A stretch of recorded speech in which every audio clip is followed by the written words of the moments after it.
Welcome, everybody, to Law&Crime Daily. I'm Jesse Weber. Some say she's a witness. Others say she's the shooter. Well, the woman whose testimony could be pivotal in an assault case involving A-list celebrities took the stand again on Thursday. Kelsey Harris arrived at an L.A. courthouse Thursday morning to continue her testimony about the night rapper Megan Thee Stallion was shot in the foot. Harris, former best friend and assistant to Megan, was at a get-together at Kylie Jenner's house along with Megan and rapper Tory Lanez. There was an argument as the three were getting in a car to leave, and Megan got out, and she testified that she was walking away when Lanez told her to dance and shot toward her feet. Lanez says, though, he's innocent and that he's being set up. The judge isn't allowing any electronics in the courtroom, but the good news is Law&Crime senior reporter Megan Cuniff has been taking very detailed notes and bringing us what she saw and heard during testimony. So she was testifying, but while she was testifying, she wanted to plead the fifth to when she was asked about Tory threatening to shoot her in the car before the car stopped and Megan got out and was shot. And she really didn't want to answer that question. She did confirm that Tory did threaten to shoot her, but when the prosecutor asked what he said, she asked if she could plead the fifth, and they said no, that she can't. And that was just really hard for her, you could tell. She really struggled with saying anything incriminating about Tory or just trying to say anything about him in any way.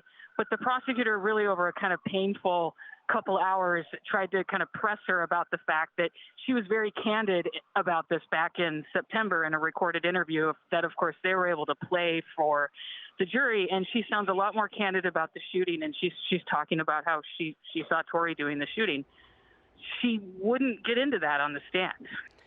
Co-host, legal analyst, former trial attorney Terry Austin's here with me now. Terry, most people have heard of pleading the fifth, but there is a lot more that goes into it than I just don't want to talk, right? Well, exactly, Jesse. I mean, the Fifth Amendment provides the right to remain silent. It says no person shall be compelled in any, quote, criminal case to be a witness against himself. But like all laws, the Fifth Amendment is subject to interpretation by the courts, and the Supreme Court has expanded the right to remain silent to include interrogations, depositions, civil proceedings. So the setting doesn't affect the availability of the privilege as long as there is a threat of criminal liability. Now, Jesse, get this. That doesn't mean you can arbitrarily refuse to testify. The case law also states that the threat of future criminal prosecution must be, quote, reasonable and appreciable. So in a trial setting, that means the judge will determine whether you can assert the privilege. If the judge agrees that there's a real threat of future prosecution, then you can remain silent. But if the judge says no, then you could be compelled to testify, and if you refuse, you could be held in contempt. So there's a lot to consider. There is. Yeah, Terry, thanks for breaking that down. I think it's important for everybody to understand. I should tell you, during her testimony, Harris told the Los Angeles County Deputy District Attorney that there were things she wasn't entirely truthful about in the recorded interview.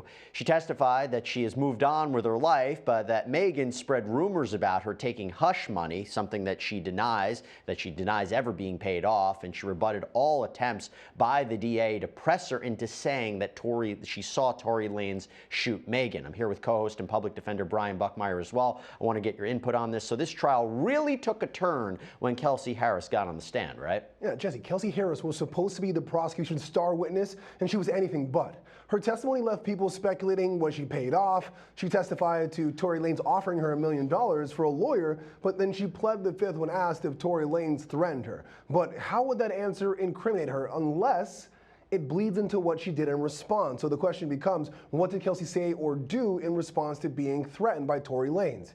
Add on top of that, she said that she told investigators back in September statements that were the bedrock of the prosecution's opening statements were now false. But at the end of the day, in this criminal case, it only matters what these 12 jurors think. And so far, I can't imagine they're all on the same page. And if they are, if they're not, that spells reasonable doubt that may lead to a hung jury or not guilty.